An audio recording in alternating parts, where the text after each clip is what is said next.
São Leão Magno e o Bárbaro Átila. Corria o mês de agosto de 452, quando Átila lançou seu segundo ataque contra o Ocidente. Invadiu a Itália, esmagou todo o norte, dispersou as populações, assaltou e destruiu o grande porto de Aquileia. Avançava sempre lentamente, mas de modo implacável, como se a onda amarela devesse varrer toda a península. O medo era tão grande que a corte, julgando Ravenna muito próxima dos bandos da Mongólia, se refugiou em Roma. Desta vez, toda a esperança parecia vã. Já não havia confiança no generalíssimo Aécio. Os conselheiros europeus de Átila até o incentivavam a atacar a cidade eterna antes que o calor, as febres e a escassez de mantimentos esgotassem as forças das suas tropas. Mas, no momento em que ele se preparava para atravessar o rio Mincio, viu aproximar-se um estranho cortejo no meio de uma nuvem de poeira dourada. Sacerdotes cristãos com as suas dalmáticas, monges vestidos de burel, 2 patrícios a cavalo, uma multidão de diáconos e de chantres empunhando cruzes e pendões, e levantando ao alto ostensórios cujo ouro brilhava ao sol. Marchavam vagarosamente ao seu encontro, enquanto de toda essa coluna subiam num coro formidável as respostas ritmadas de hinos e salmos. No meio de toda essa gente cavalgava um ancião de barba branca que orava. O Uno avançou para o rio com seu cavalo e deteve-se numa ilha de areia, ao alcance da voz.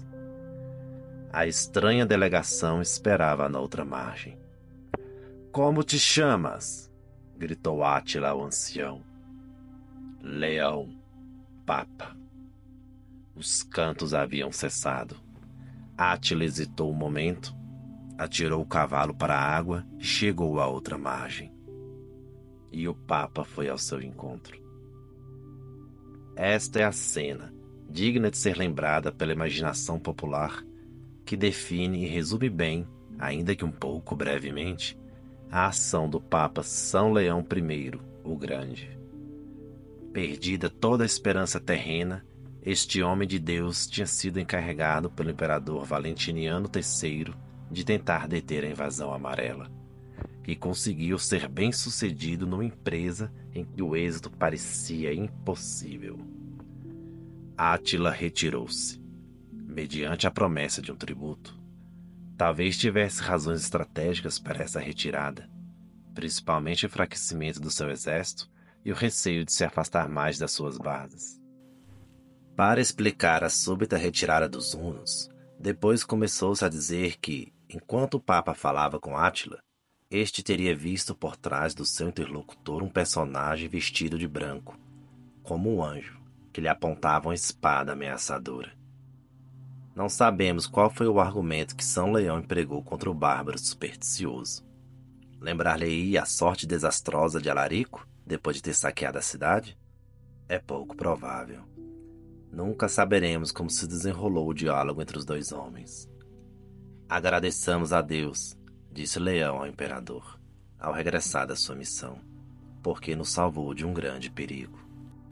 São Leão Magno ainda foi decisivo no concílio de Calcedônia, em 451, ao recusar a heresia de Eutiques, que negava a verdadeira natureza humana do Filho de Deus. Ele afirmou a união na sua única pessoa, sem confusão e sem separação, das 2 naturezas, humana e divina de Cristo. Esta fé em Jesus Cristo, verdadeiro Deus e verdadeiro homem, foi confirmada pelo Papa num importante texto doutrinal dirigido ao bispo de Constantinopla, o chamado Toma Flaviano, que, lido em Calcedônia, foi recebido pelos bispos presentes com uma eloquente aclamação, da qual é conservada a notícia nas atas do concílio. "E Pedro falou pela boca de Leão", prorromperam em uníssono os padres conciliares.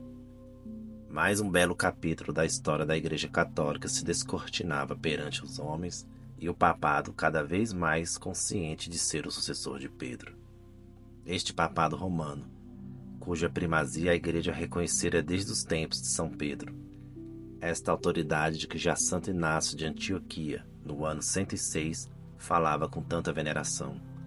Esta sé apostólica que, cada vez mais consciente das suas prerrogativas disciplinares e dogmáticas, tinha feito de Roma a capital do mundo cristão. Exatamente no momento em que o prestígio de Roma como residência imperial era transferido para as cidades da província.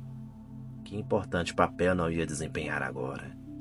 É uma história admirável dos progressos do papado nos 4 primeiros séculos.